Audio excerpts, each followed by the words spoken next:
Hello, everyone, and welcome to the show. Coming up this week, rumors are starting to circulate about who might replace Bob Iger when he steps down as chairman of the Walt Disney Company next year. John Lasseter takes a leave of absence over sexual misconduct allegations, and we'll discuss whether Disney is being lost at the Walt Disney World resort hotels. We're also going to debate whether or not Flight of Passage is the best Disney attraction ever. I'll save you the trouble. Yes, it is. All that coming up next. From the Bob Varley Studio in Orlando, Florida, this is the Diz Unplugged.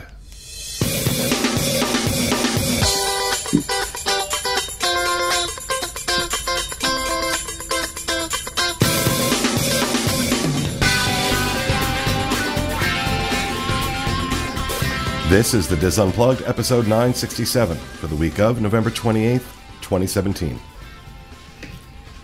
The Diz Unplugged is brought to you by Dreams Unlimited Travel, experts at helping you plan the perfect Disney vacation. Visit them on the web at www.dreamsunlimitedtravel.com. Okay? It's going to be one of those shows, Craig? Okay. Hello, everyone, and welcome to the show, coming to you live from the Bob Varley Studio in Orlando, Florida. I'm your host, Pete Werner, joined at the table this week by my good friends, Mr. Sean Falk. Hi. From our West Coast team, Mr. Tyler Couch. Hi, everyone. Crouch. Sorry. It is going to be one of those shows, man. We're not even 5 minutes in. Have a seat, Tyler Couch is here. It's like I've never heard that one before, like in my entire high school career. Except I know. Yeah, I know you know, yeah. Kathy Whirling. Hi, everybody. Charles Boda. Hello. And back in the production nook, our producer, Mr. Craig Williams. Hello. And Mr. Rhino Clavin. Hello. So, welcome, everybody, and hope you all had a great Thanksgiving. I did. You guys all had a nice... Mm-hmm. Well, I know, two of you definitely did, because you were here at my house. I was here, three too. of you. Yeah. The couch was Yeah, couch. the couch was here. Now I've got this nickname forever, don't I? Hashtag the couch. Okay. Oh, great. So, it was a nice holiday. Actually went shopping on Black Friday. Wow. I haven't done that in years. Sean and I went out and did some, and it was weird because we got to Best Buy at 8 o'clock when they opened, and it wasn't bad at all. Oh, really? Not at all. And then we went around and did some other stuff, and then had to go back to Best Buy and pick something up around 1, and it was a nightmare. So it was definitely better to get out early. Yeah, no, when he had said before, he's like, oh, I want to go Black Friday shopping, and I haven't done it in a while, and I want to be in the hectic chaos of doing that. And I was like, I don't think you do. I know you, and I think that's the last thing you want. So we got out and everything was really low key, and he's like, oh, this wasn't what I expected. And then about 1, all the stores filled up, and he was like, we got to get out of here. I don't like this at all. And I was like, yeah, I didn't think you would. It was pretty bad. That's why both delays of you your have bruises shopping on your knuckles right now. Yeah. But that was fun. So just a couple things in housekeeping. We just want to remind everybody about our show schedule the next few weeks. It's all going to be normal up until the week of December 11th. That's the final week of live shows that we're going to be doing. After that, our shows, the Universal show, this show, the Disneyland show, all go on hiatus. They'll be returning the week of January 2nd. We will be putting up episodes of the Disney Dining Show and the Best and Worst of Walt Disney World throughout the month of December, so those will still be going up. Plus, we'll be doing some other things, but we always take our hiatus, take a couple weeks off at the end of the year. And so I just want to remind everybody about that. So the week of December 11th will be the last week of live shows we're going to do. We'll be coming back on January 2nd. So, yay. Anything else? That's all I have. I also want to mention, I want to thank everyone on behalf of John and Kevin for their condolences over the passing of John's dad. I believe today is the memorial service in New Jersey. And so, thank you for your thoughts and prayers. And he and his family can continue to use them. It's never a good time, but certainly during the holidays. Oh, yeah. That's rough. So, but is there anything else that we have in housekeeping? Somebody should have something in housekeeping. Really? No. Nothing? What's going on out in California, Tyler? Uh-oh. Christmas time. It's the same thing that's going on out here, but They've got a couple new things at Cars Land. You know, they're doing new music. They've got Christmas music at Cars Land now. I can't put me on the spot. I'm trying to think of anything that's going on. Now that you've had some time to be in the parks while you've been out here, for Christmas, who does it better? That's a tough one because there's so much more at Disney World. So and more is better, so we do it better. Well, I'm saying it's harder for them to spread it as much. You know, they've got a lot more to cover. But actually, they've done a really good job this year. I think that so too. Epcot is really amazing. I think Disney Springs is really nice. And I think the one that suffers the most, strangely, is Magic Kingdom. Which I feel like needs decorations a little spread out a little bit more. Agreed. Yeah. So that's kind of the problem with Magic. Whereas you go to Epcot, and every country has the celebration, its own celebration, and everything. So. And that's actually one of my favorite things out here is they have, a different, they talk about their traditions that each country goes through. That's one of the things I really like about the festival out here. Whereas, we get a lot of great acts and stuff in California, but it's nice to hear about the tradition from people who know about it. So another cool thing that I found out is that out in California, there's a band called Mostly Kosher. They celebrate the Jewish holiday, obviously, and they trained a bunch of people out here to bring that act to Orlando. Oh, really? Yeah. So it's really cool, actually. I just went and watched it over in Epcot. It's the same act, but done by different people who were trained by the band in California. So I think that's really cool that they brought them over here. Yeah. So yeah. Awesome. Well, glad to have you out here. Yeah, I'm glad to be here. Thanks. Yeah. All right, let's go ahead and get started with the news now that I've stretched housekeeping a little bit because I'm afraid we may end up a little short this show. But so going to start with the first news story, and that's John Lasseter taking a leave of absence over sexual harassment allegations, and this came out last week. It was a big bombshell story in the Hollywood Reporter. But and part of it, they were saying Rashida Jones left Pixar because of this. And so that was like the big Hollywood Reporter story, only to have her come out and say, no, that's not the reason I left. She left because of diversity issues, opportunities for women, things of that nature. Now, Charles, you wrote the story. Yeah. Talk a little bit about this. Okay, so I don't remember which night it was, but at night we put out a story with the Hollywood Reporter. They had only used anonymous sources who said that they were worried about their careers when they spoke about John Lasseter having a history of inappropriate behavior, sexual misconduct type stuff. And they claimed that Rashida Jones and her writing partner, Will McCormick, actually left Toy Story 4 a little bit early because of unwanted advances by John Lasseter towards Jones.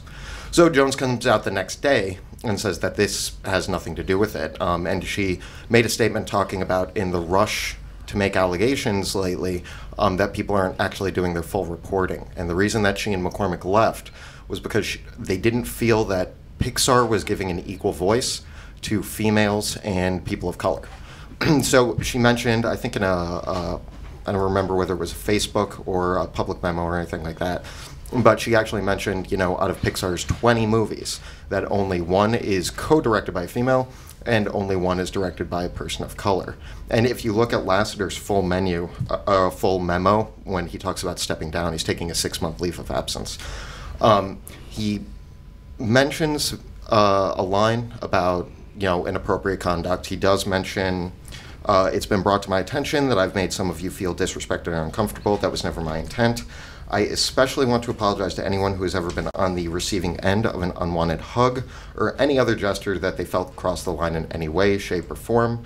No matter how benign my intent, everyone has the right to set their own boundaries and have them respected. So those were his comments on the misconduct thing that came out in the memo, but most of it was actually about the entire first paragraph is talking about the fact that it was his job to provide a voice to the numerous creative outlets of everybody, and that he might have dropped the ball on that line. Probably the best bit of it. I've always wanted our animation studios to be places where creators can explore their vision with the support and collaboration of other gifted animators and storytellers. This kind of creative culture takes constant vigilance to maintain. It's built on trust and respect, and it becomes fragile if any members of the team don't feel valued. As a leader, it is my responsibility to ensure that doesn't happen, and I now believe I've been falling short in this regard. And if you look at Pixar's track record and everything like that, the story started out about the misconduct allegations, but once Jones's reply came out, at least in my opinion, the story is Pixar doing a good enough job representing all creative. But do you think he's taking a 6-month leave of absence because somebody left the team over, creative differences or diversity issues? Well, his that's what's got me confused. That the leave of absence almost seemed like a knee jerk with the release of the story. That he was taking a 6-month leave of absence, which a lot of people who are being accused are doing. That's like that's like the go-to. I'm going to rehab. Right now I think Kevin Spacey and Harvey Weinstein and John Lasseter are all sitting in the same rehab day room, having coffee. But then when she came out with this, I started saying, and she's like, in this rush right now to break these stories about high-profile men, in particular in entertainment or politics, with sexual misconduct allegations, that some places are not doing their journalism work. And it kind of gives the Hollywood Reporter a bit of a black eye here, again, going with anonymous sources that aren't on the record, but also attributing something to Jones that she's saying was not the reason she left. So it's like, I'm kind of confused. Do we, was it sexual misconduct or was it something else? I watch ABC News and I watch CNN. That's sort of like my guilty pleasure at night, is to watch that. And lately, it's been all about, people doing things they shouldn't be doing. But I haven't seen anybody on the news mention John Lasseter.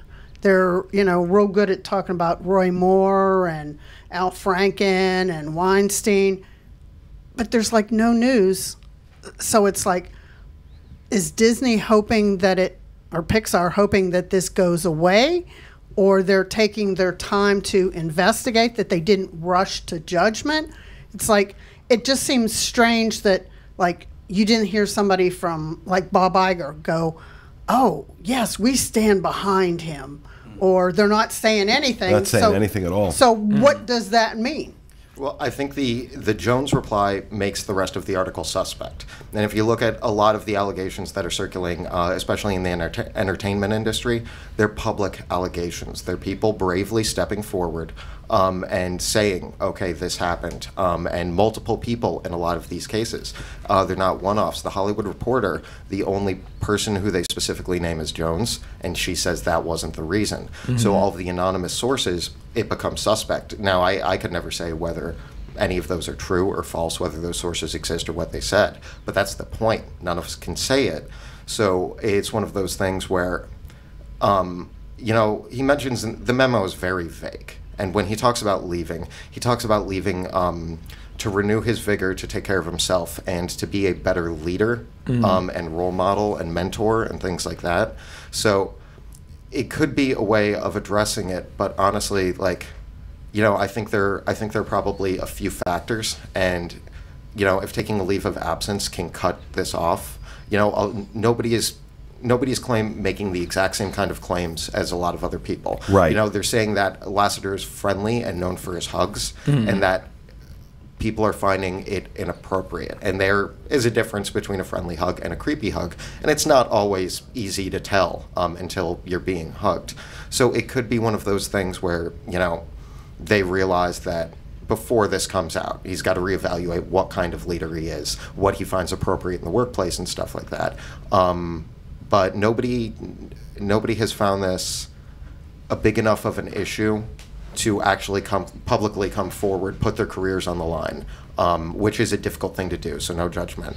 But if people do exist who have these legitimate problems, nobody has come forward to say, hey, my name is this, I've been working for Disney for so long, and these are the problems I'm having. But here's the thing, too. It's sexual harassment and that sort of thing isn't always like an actual sexual act. He's just... Because what I've come to understand is they have a term for like that they would teach people about how to avoid him, how to avoid being kissed by him. The Lasseter. Yeah, and so like that's kind of messed up. That the person in charge, like everybody has to be like, oh, you know, he does this, but it's not. You know what I mean? Like, I understand what you're saying too, and people are making like Harvey Weinstein essentially is borderline raping people. You know what I mean? That's allegedly. Allegedly, I mean, exactly. Like, I believe that's all true, but right. And he held people in these places and held, you know, and so there seems to be an act of force with him, whereas John Lasseter seems like maybe it's just a guy that either, you know what I mean? It could be either thing, but he just. A guy up in power who like to, you know, an old school mind who thinks a slap on the butt is like an okay thing, which it's not anymore. But he, you know, I don't know. I follow a lot of just animators in general on Twitter, just so because they share a lot of their artwork and other cool little things. And a big consensus that came out of ones who work in the animation industry is that this wasn't a surprise at all. That this was pretty well known that John Lasseter's been doing that is, and some have been saying that his drinking has been getting out of control and that he is kind of spiraling, and which I think is a shame because he is a genius, but you know, not all geniuses are perfect. Exactly. No, most geniuses are tortured. Yeah. They're tortured souls, and you know, a lot of times you look at a lot of people who have really gained a lot of fame and success, and there's a lot of demons. There's a lot of demons behind that. So, but it's very interesting. You know, this is a kind of a similar but different story to what we've been hearing in the news with a lot of people in entertainment. So, I'm interested to see, you know, if more comes out because, as Kathy points out, you're not really seeing it anywhere else on the mainstream press. So, I wonder if they're not doing. I'm sure they're not ignoring it, Right. But doing some due diligence to check out allegations, see if they can get somebody to come on the record, find out. You know, I think right now there does seem to be at that level there, and I really had considered the Hollywood Reporter. You know, maybe this was naive on my part, but I always kind of trusted what they said. Now this has kind of made me think like, okay, you know, maybe everything's got to be taken with a grain of salt. But do you here. think it's because it's Disney? I mean, Disney's a powerhouse. Disney can, you know, say, hey, we don't want you to do this. And I think a part of that, I'm in that same mindset as you, Kathy, where he is not just Pixar. You know what I mean? He's so deeply invested in the company beyond Pixar because they kind of put all their eggs in a basket with him. Because now he's what? Something to do with Imagineering too. He's like the president. Something it sounds like an honorary title, but essentially he's the guy who's creating these concepts for them, like Pixar Pier and all that stuff, and then he's also the head of the Toon Studios, isn't he? Of Disney Studios. He's chief creative officer of all of animation. Yeah. So with Pixar and the studios and Disney Toon, all of that. So he is embedded in that, and you know, he's one of the key creators of Pixar. So. He is a massive portion. That's why at D23, when they do the animation panel, he's the one who comes out and he is the host of it. Right. He is, in terms of animation and Walt Disney, he is the face of it. Everything that goes through there is, while other people might be creating it, it's essentially it's running past him, and it's his babies. I'm saying, and I'm with Kathy on that too, where it seems like it's what you're saying, Pete, is that like. It's not getting covered by other places. So is it that this massive corporation has invested so much in this if we were solely talking about ABC News, then I could make the jump that there's corporate pressure because ABC is owned by Disney. CNN, no. I'm not. You know, I don't think Disney can exert that kind of pressure. Over CNN or Fox or MSNBC or Bloomberg or any of the major news outlets that are out there. Well, If anything, they might be more likely to do it because that's a competitor against them. Like ABC is a competitor. I mean, not that they purposefully would go out of their way, but it was heavily reported. Rashida Jones' response was heavily.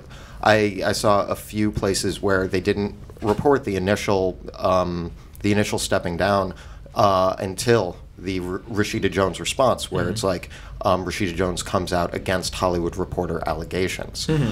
So it's one of those things where I think there was no counter to that. The Hollywood Reporter didn't come out with more sources after that or additional information. So that story became kind of dead in the water until new information comes out.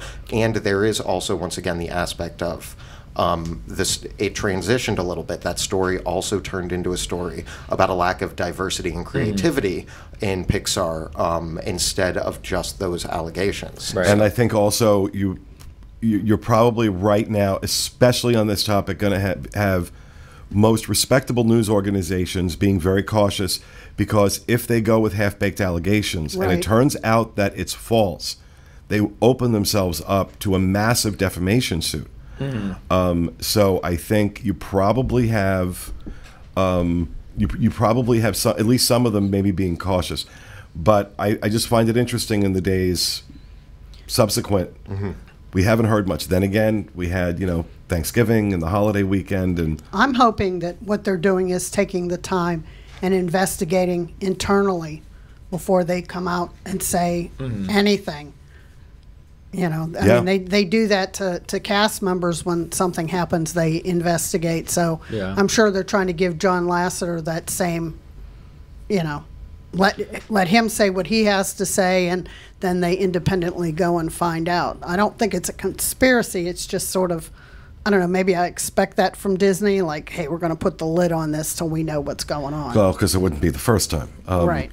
But, all right, let's move on to the next story. In other Disney business news, Bloomberg News Agency yesterday published a story saying that the rumor right now is that Bob Chapek, who is head of Walt Disney Parks and Resorts, is widely considered by insiders at Disney to be the successor to Bob Iger when he steps down next year. Just some facts before we get into the discussion. Chapek is 57 years old. He is currently the head, as I mentioned, of Walt Disney Parks and Resorts. That puts him in charge of all Disney theme parks properties around the world, with the notable exception of Tokyo Disneyland, because Tokyo Disneyland is not actually owned by Disney. They licensed the name. But he, prior to this role, he was president of consumer products. Prior to that, he was president of distribution at the Walt Disney Studios. Interestingly enough, he has his degree in microbiology from Indiana University and an MBA from Michigan State. So he's definitely been groomed in his career. When you see where they put him, he's been involved with the studios, he's been involved with consumer products, he's been involved with theme parks. But this is the first time I've heard anything. Maybe I was just missing it, but this is the first time I've heard anything where Chapek's name's been dropped. Yeah, he came from out of nowhere for this position. I got to tell you what this smells like to me, because this was not, Disney's not confirming this. This was not a press release from Disney saying, here's the heir apparent. This read like it was leaked to Bloomberg as part of a campaign to get his name in discussion. And I've seen this happen.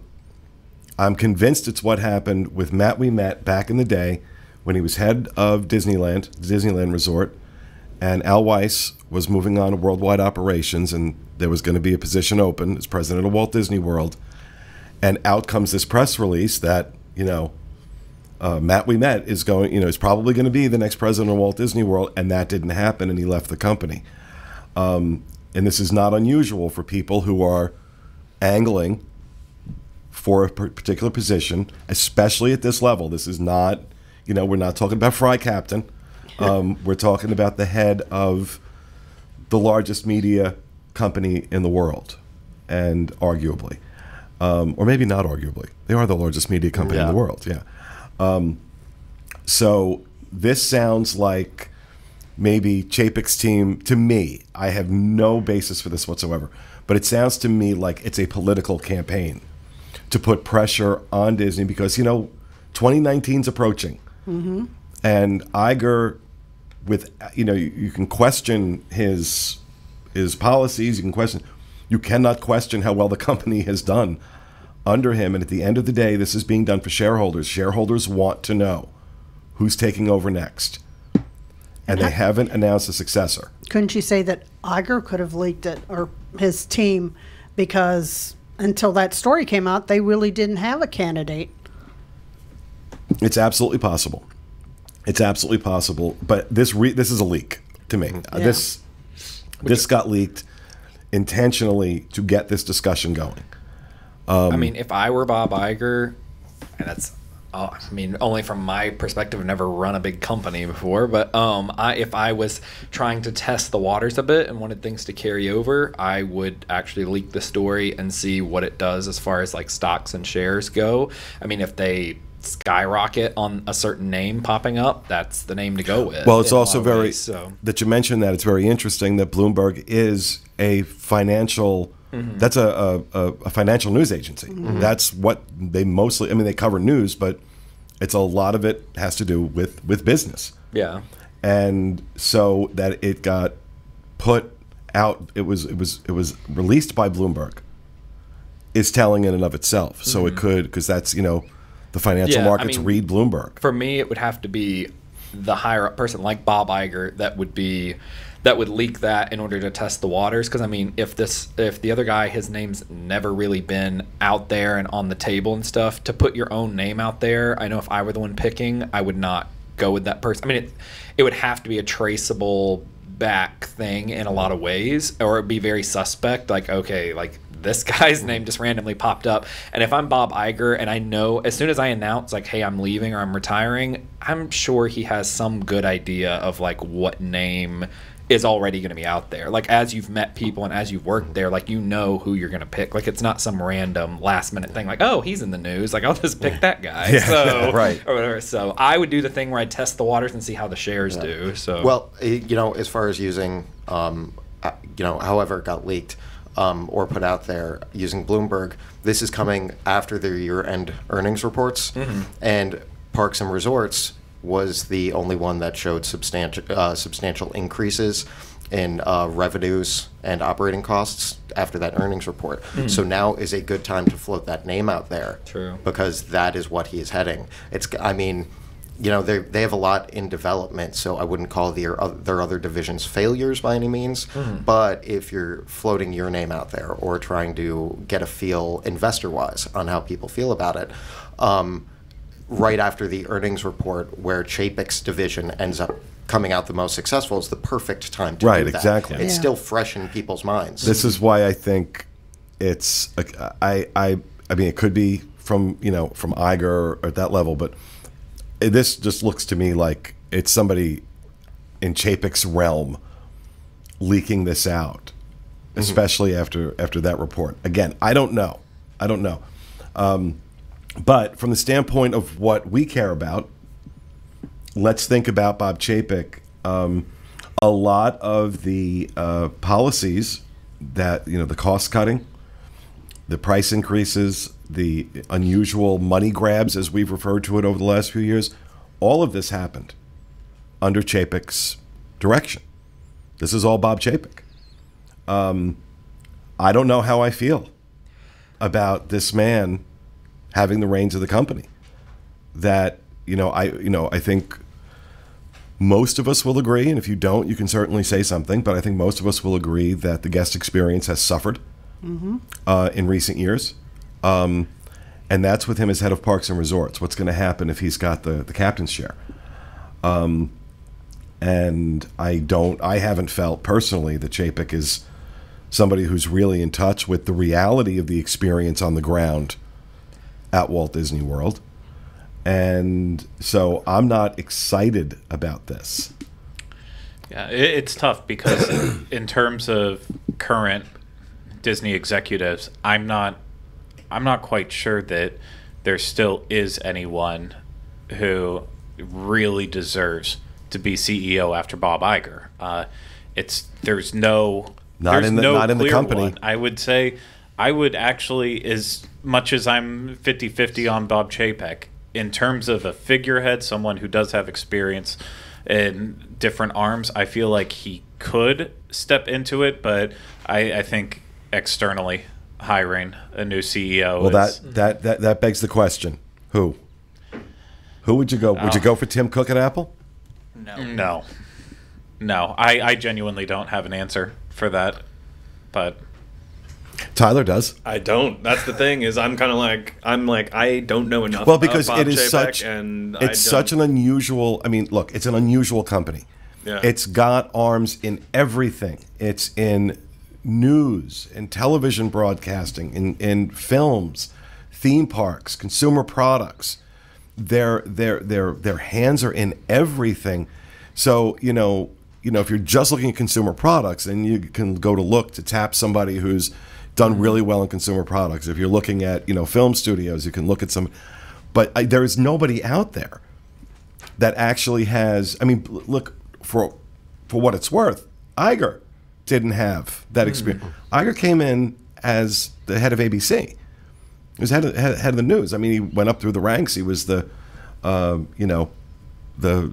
favorite of the board coming in, and it's proven to be pretty, from a business standpoint, it's proven to be a pretty good choice. I mean, what was the first thing he did when he came in? He bought Pixar, and he brought Steve Jobs onto the board, and that just infused a whole new thing into the dynamic of the company. And think about how much that decision for Disney to buy Pixar,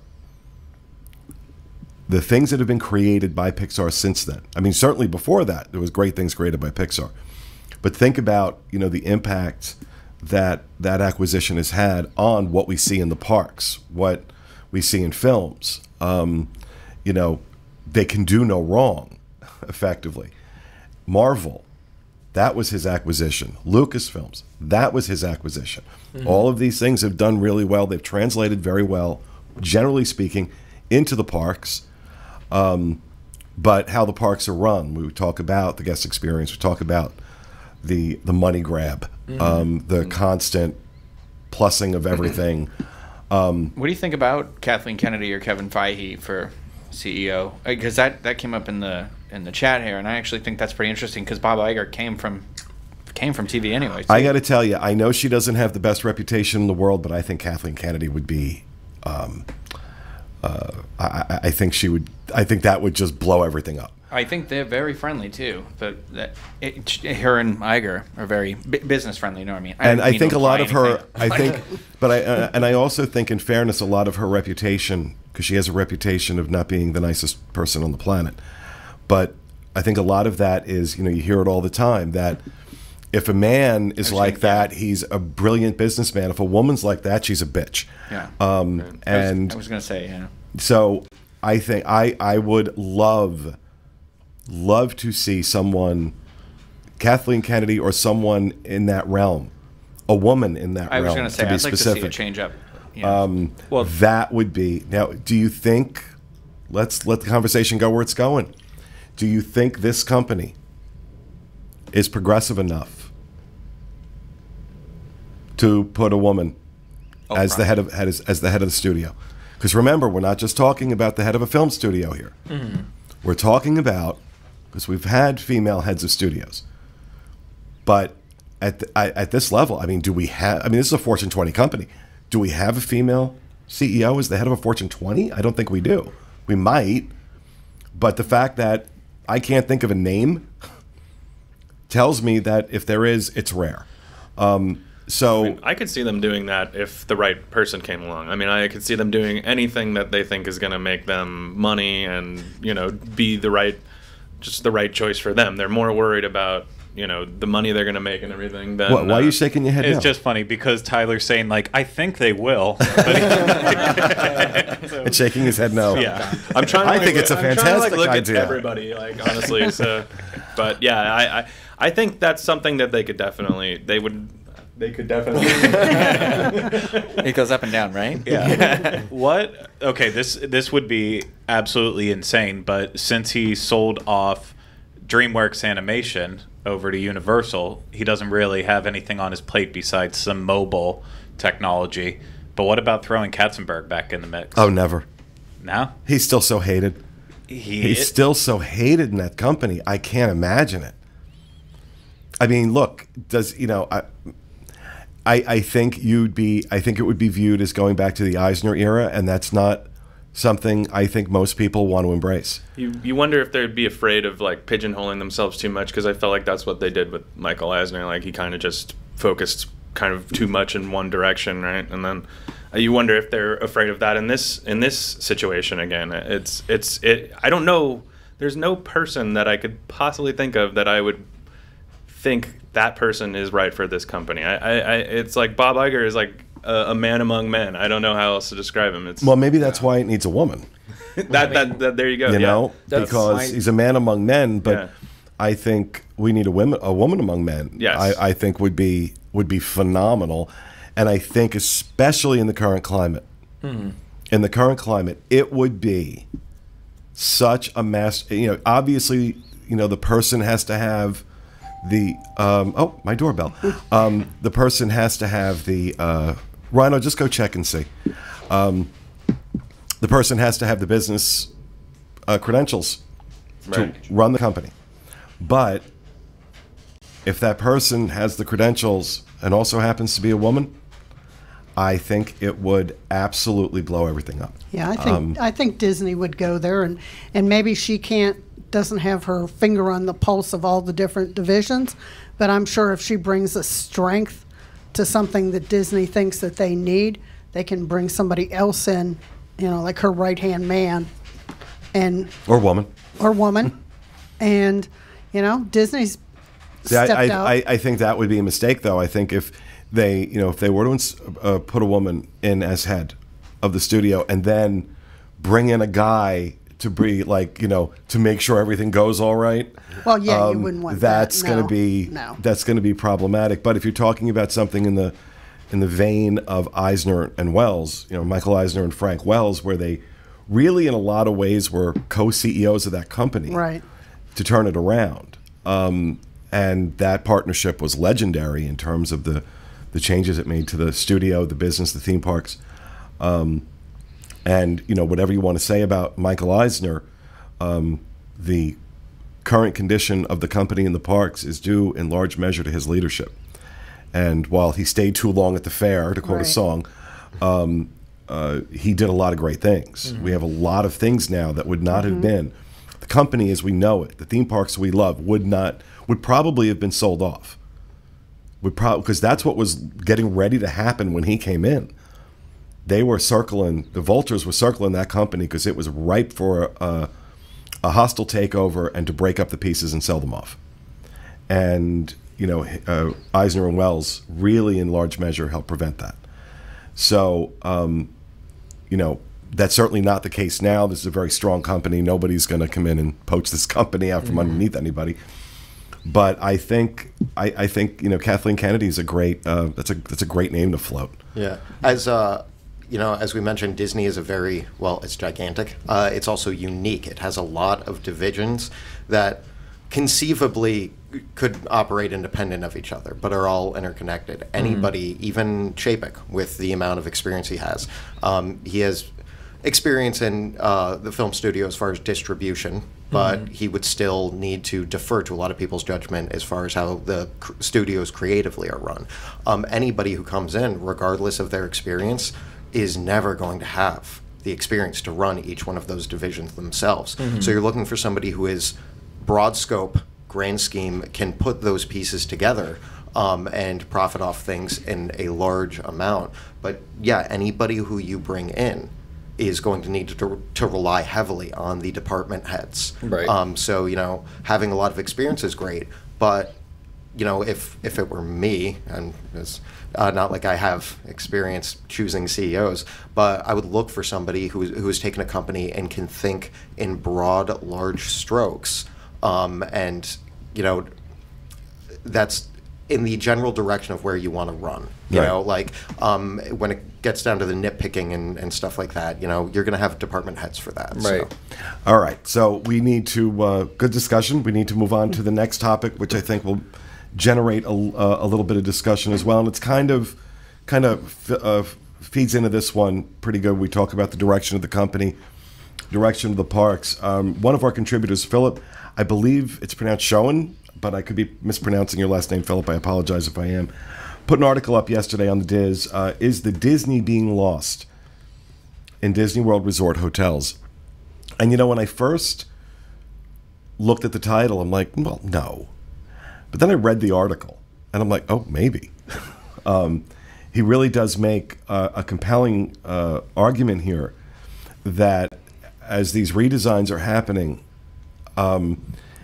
these resorts are starting to look as though they could be anywhere, in any place, by any company. So he starts off talking about the new concept art for the expansion and reimagination of Disney's Coronado Springs. And he says, my initial reaction was that it looked lovely, but like a trendy hotel that could be located anywhere and operated by any company. And he makes an interesting comparison to the rooms at Pop Century, the new rooms at Pop Century. And he photoshopped just a little bit the shot of the room, taking out a Mickey head on the headboard. And you look at it like, yeah, that could be a Holiday Inn Express. That could be anywhere. So let's talk about that. You have a look on your face, Kathy, in discussing this. What do you think? Do you think that these resorts are starting to lose their Disney touch? They are. This reminds me, well, the first time I went to Disney at Caribbean Beach, I fell in love with the room because of the decor. And the resort, you know, it just had a feel to it.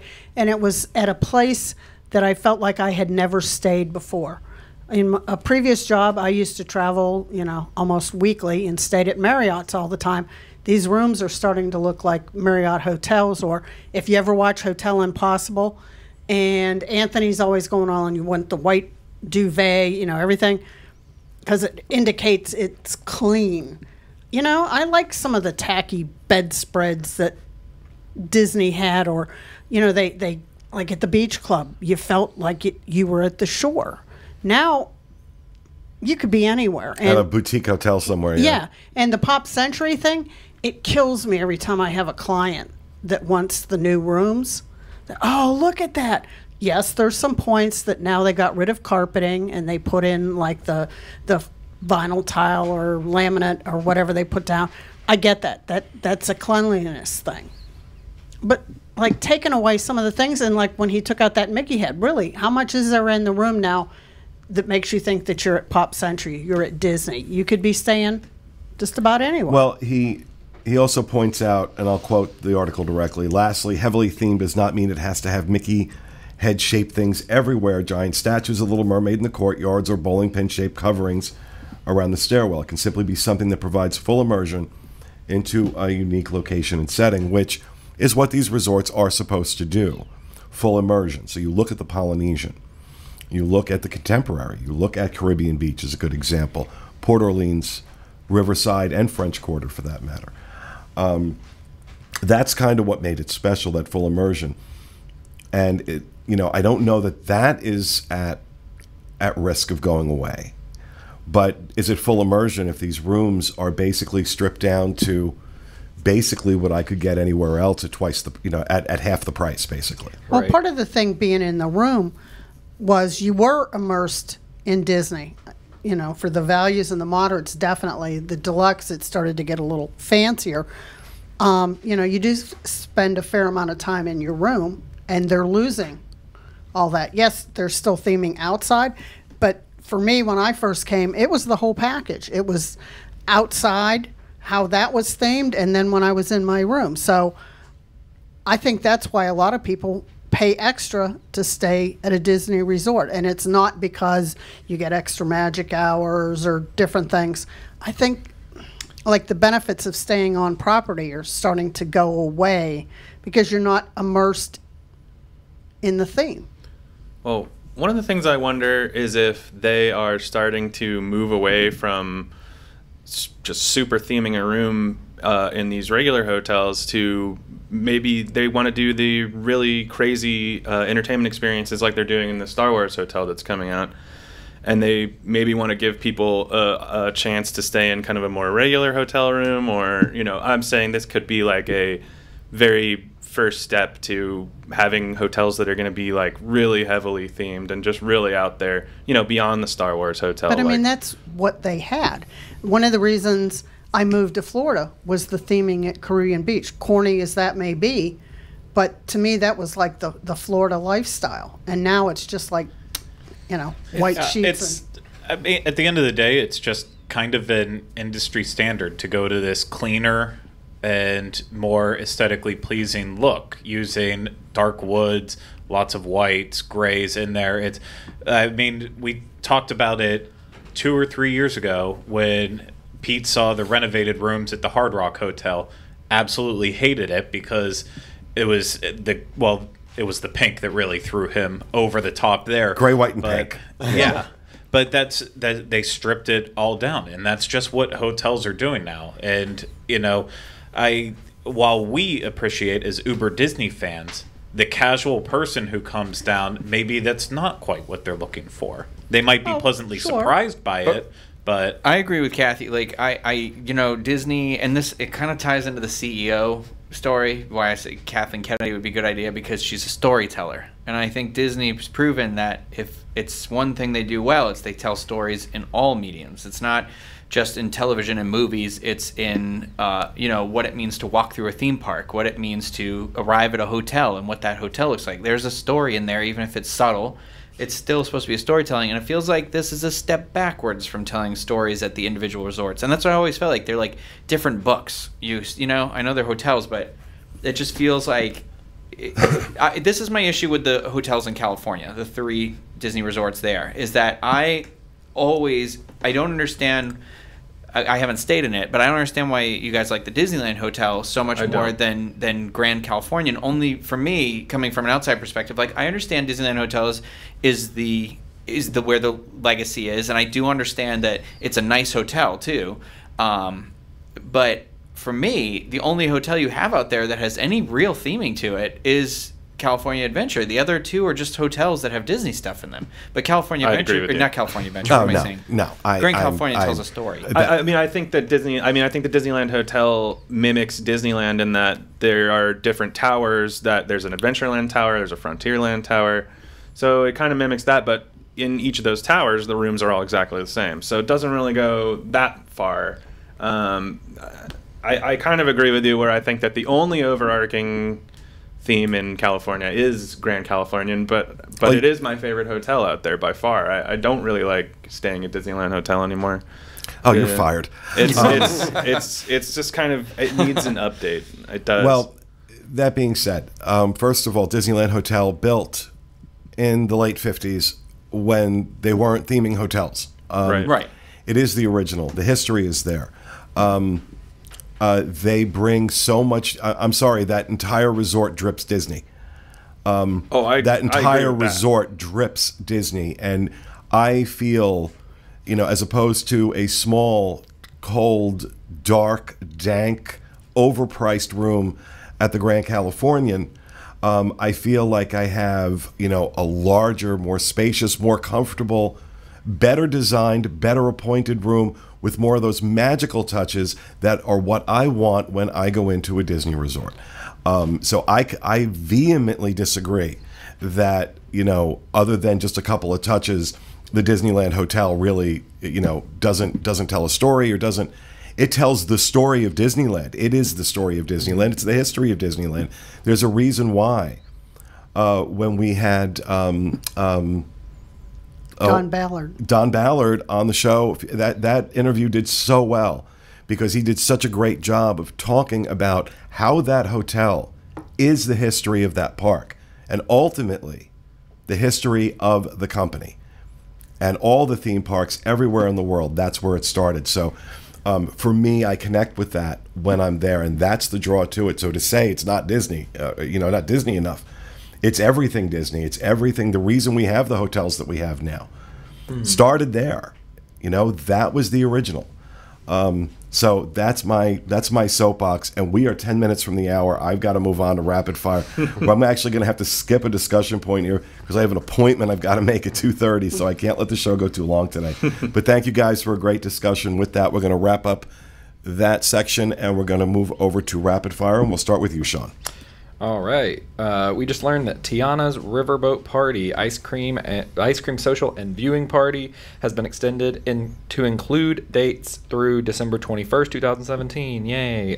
This festive party was set to have its last. The 31st through the 31st, right? It says 21st. So That must be it. Hey, I pulled the title right from the website article, so we'll not say my 31st. mistake. So, and if you show up and it's not happening, then it was the 21st. So, you can still get on the boat though, and you can still see Tiana. So, and you can eat ice cream in front of her. This festive party was set to have its last go in August, but due to its popularity, dates have been extended to either the 21st or the 31st of December. Throughout the fall and winter, to give the opportunity to everyone, the special gathering takes place in the Liberty Square Riverboat, where guests can enjoy ice cream complete with toppings, drinks, and sweet treats, along with a very special viewing location for the Festival of Fantasy Parade. The cost is $49 per person, ages 10 and up, $29 for ages 3 through 9. Entrance to the Magic Kingdom is required, obviously. So if you don't know that, like, I don't know what to tell you. So all right, thank you, Sean. That's it. Tyler. All right, so everybody knows that Coco is out in theaters now. The Disney Parks blog just shared with us recently that over in the Mexico Folk Art Gallery in Epcot, they're going to be changing up the artwork that's currently displayed over there, and they're going to be putting in an interactive exhibit, and it'll also have various scenes that showcases various scenes from the movie that'll be displayed in festive dioramas. So that sounds pretty cool. I wonder if the dioramas are going to be kind of like how they are on Main Street, you know, like if they're going to be animated or anything. So I'm really curious to see. That's all we got so far on that. All right, thank you, Tyler. Kathy. Okay, Disney Cruise Line just released a special discount that has to be booked by December the 1st. It's on the Fantasy, March 17th. It's a 7-night Caribbean cruise, and it's a OGT, this is a VGT, which means it's heavily restricted. It means you need the names and birth dates. You can't make any changes, and it needs to be paid in full when you make it. So we always recommend getting the trip insurance. So if you're looking for something to do on March 17 of 2018 on a 7-night cruise, contact Dreams and we can get you pricing. I'll be in Italy. Good for you. When I first saw that, I was like, wow, that sounds really good. And I'm like, oh, I'm not going to be here. That's unusual they did it this far out. And correct me if I'm wrong, aren't we in the middle of spring break? Yeah. On March 17th? Mm-hmm.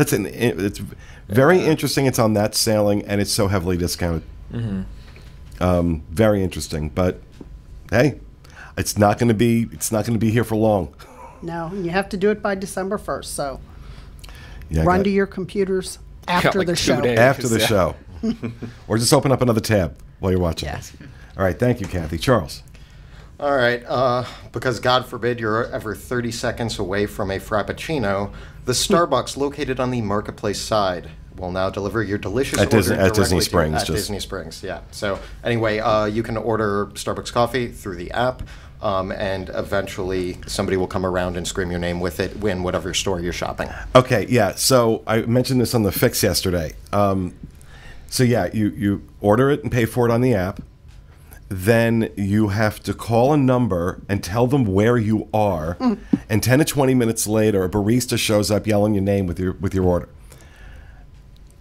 How much do you want to bet? How long is it going to take before they say, oh, I'm at the World of Disney, and then the barista gets there and they're not there, and then you've got baristas running around down, Disney Springs, yelling your name, carrying your now cold coffee. Was this a thing? Did this need to be? It's stupid. It worked well in practice on Sunday morning. It was the release of the Dooney and Burke, the dog bag That, I mean, I waited in that line for Kylie to buy her a purse, and it was 4 hours. So people needed drinks, they needed stuff delivered, and so this was the go-to thing that everyone was just. Yeah, but if using you're it for. shopping, I mean, like, how long is it going to be before somebody's like, oh, you know what, I need to go over here and buy this now, and completely forget that they have their Starbucks being delivered because that's a thing now. I don't know. I think that's weird. That's it. It worked great in theory when everyone was bunched up in one place for an extended amount of time. They've been testing it with cast members, I guess, for a long time, where they'll deliver Starbucks to their work location.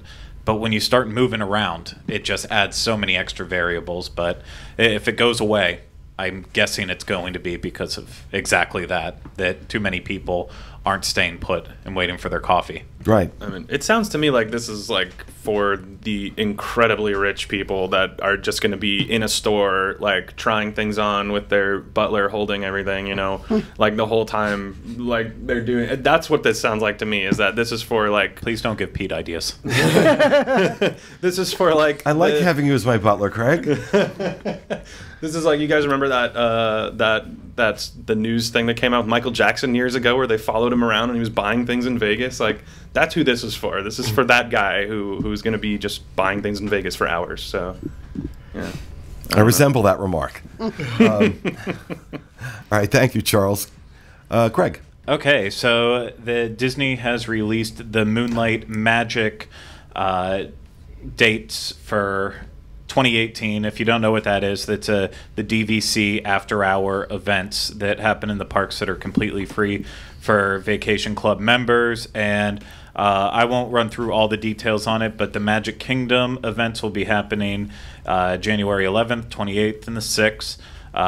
Animal Kingdoms, March 21st, April 17th, May 16th. Typhoon Lagoons, May 30th and June 11th. Epcot is July 16th and August 13th. Hollywood Studios is September 19th, 26th, and October 3rd. And California Adventure will be November 15th. And if you go on to Disney, the Diz, wdwinfo.com, you can get a full look at like when you can start signing up for a reservation. You do have to get one in order to attend the event, and you need one valid DVC membership card and a photo ID when you're going into the party, and you can only do one event date for each participating park. So I've been to one before and they're fun. Cool. All right, thank you, Craig. Rhino. So mine is just that the December 1st Mickey's Very Merry Christmas Party, sorry, no, it's not, full name is not right there, is sold out. So if you want to go on the 1st, you can't. Merry Christmas. But the rest of the dates are still open. So far, yeah. Only 2 sold out. One was in the middle of November. Well, that was the first one. First one. The first one sold out, yeah. So that's it. All right. Great. Thank you, Rhino. Thank you, everybody. That is going to do it for our show for this week. We hope you enjoyed it, folks, and we'll see you again next week with another edition of the Diz Unplugged. Thanks for being with us, and remember, stay out of the damn lakes.